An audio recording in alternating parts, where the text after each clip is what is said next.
I'm Dani Gasparini, and welcome to this segment of Pen Voice. I have a special guest today, Carol Blackman, who's the author of the book Truth and Love, Finding the Soul of the 60s. So it's really kind of fun how Carol came about to writing this book, and so we're just going to ask you a few questions about not only the book, but really sort of the inspiration of why did you want to write a book about the soul of the 60s? Well, first of all, I have to tell you that this is book number 6. I was a newspaper reporter for the Peninsula Times-Tribune and then for the San Jose Mercury News. So the writing part was something that I was very familiar with. Right. I decided I was going to go look for my high school, or pardon me, my college professor who was also my mentor. And I didn't know what the word mentor meant when I was in college. Just somebody they assigned you. Here, Carol, here's your counseling mentor. Well, which was interesting. He wasn't that. He was somebody that I met because when you went to a state college as a freshman, they gave you a screening device for speech to make sure you didn't need any services.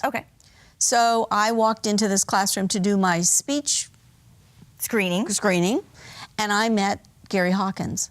And he was a professor of speech communications. Now we have communications departments everywhere.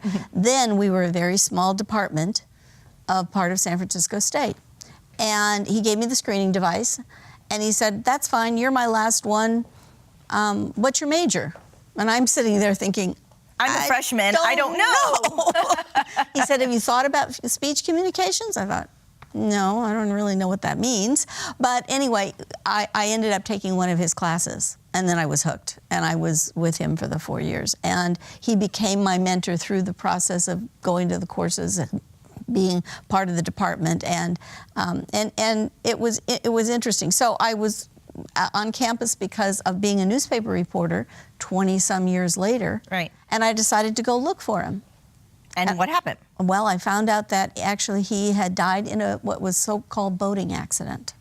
And I couldn't let it go. I wanted to find out what really happened to him. So there's the reporter part of you. There's the reporter part. And then I decided, well, as long as I was doing that, and my imagination, I was going to share 1960s San Francisco memories with Gary. Sure. And I thought... Which was a pretty interesting time in San Francisco. Right. And the other part, and this is me looking at what other material was available, everything was about hippies.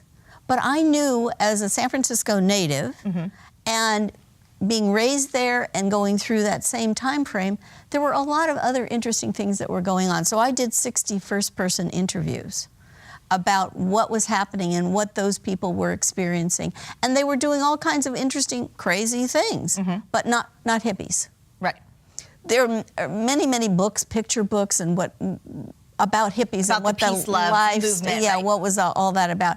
But there was much more going on, and I wanted to tell that story. Right. So what I think I love about your book too is the profiling, not the best word, but the information about these 60 interviews, right? So talk about diversity. We always knew San Francisco was always a very diverse community. Always. And even the subjects, from economics to health, I mean, all of the different topics are very diverse in what you bring about, from a very interesting, sometimes tumultuous, sometimes peaceful, sometimes, I mean, the era was just probably even a little bit more complex than what we're facing today, right? There was just so many social and there were so many things going on in so many places, and that's really one of the stories I wanted to tell.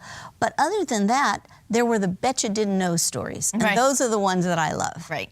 So all of this inspired by having a college mentor and trying to find out.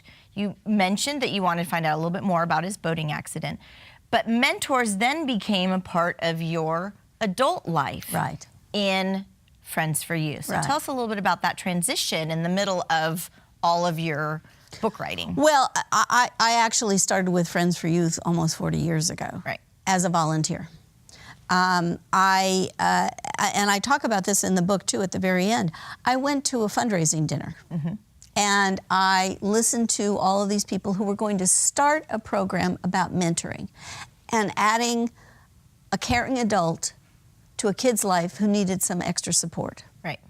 Sounds like a really good idea. I don't know why. I mean, again, back in my head was, I had support from a mentor, but I didn't even call Gary that at that point in time. I was just thinking, well, he was pretty nice to be able to go ask questions and whatever. So I thought of the concept as being something that would be really good. I also should say that I have a master's degree in educational psychology, so I understood the concept of putting people in place that would be supportive to kids who are having a tough time. Right. So I decided that I would volunteer for this program, sort of not knowing what was going to happen out of that. And 40 years later, I'm still doing it. So. Right. Now, so you talk about the inspiration for writing the book and trying to find your professor, what you call as your mentor, but what did you find out about Gary? So there's kind of an interesting, important twist about talking about Gary and the book that I think our viewers would be interested I guess I could say that I learned to know him more as a friend through the process of research than at the time it still was professor and student. Right.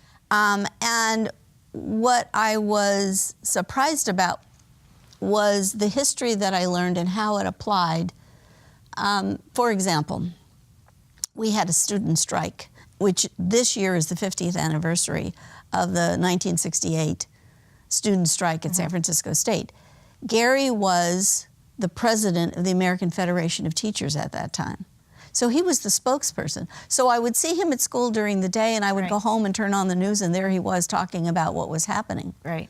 And the professors had a strike along with the students. It wasn't the same set of issues. The students were trying to create a Black Studies program because we had no ethnic studies programs at the time.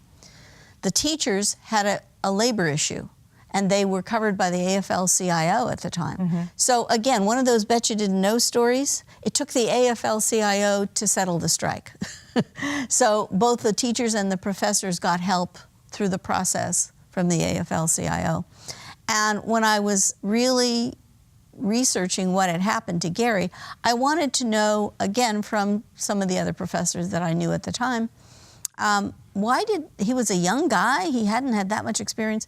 Why did he get to be the president of this American Federation of Teachers unit, and why was he out front? It's because he looked good on camera and he could do this.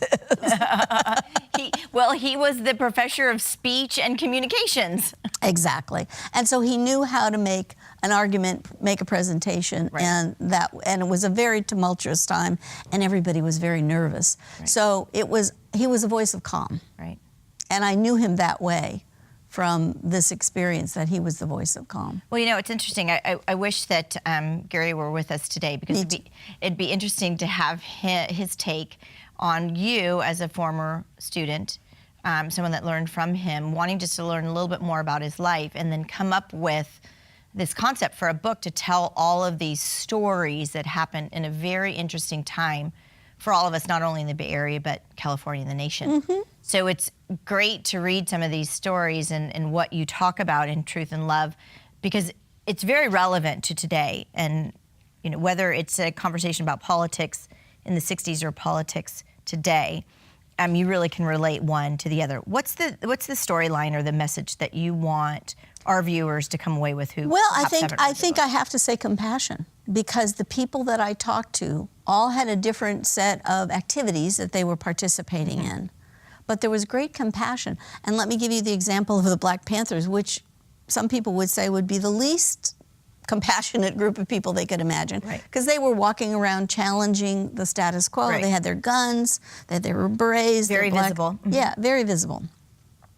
They started 68 community service programs, which nobody remembers. And one of those programs was a free breakfast for kids before school. And the woman that I interviewed and cover in the book, basically, she would go pick the kids up before school, take them to a church basement. The Panthers provided the breakfast, and then she would take them back and they would go to school. Well, there were stories about compassion throughout what I was learning about the 60s. And again, nobody could learn everything about what had happened during a time, even if you lived through it. So I was surprised about some of the things that I discovered.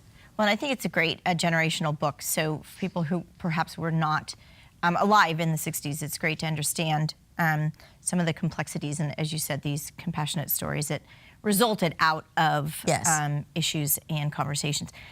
Carol, thank you once again. Thank you for the work that you do with Friends for Youth, you continue to do in your own mentorship, and the writings that you bring to us in our community. We appreciate all that you do. Thank you. And we'll see all of you next time on Pen Voice.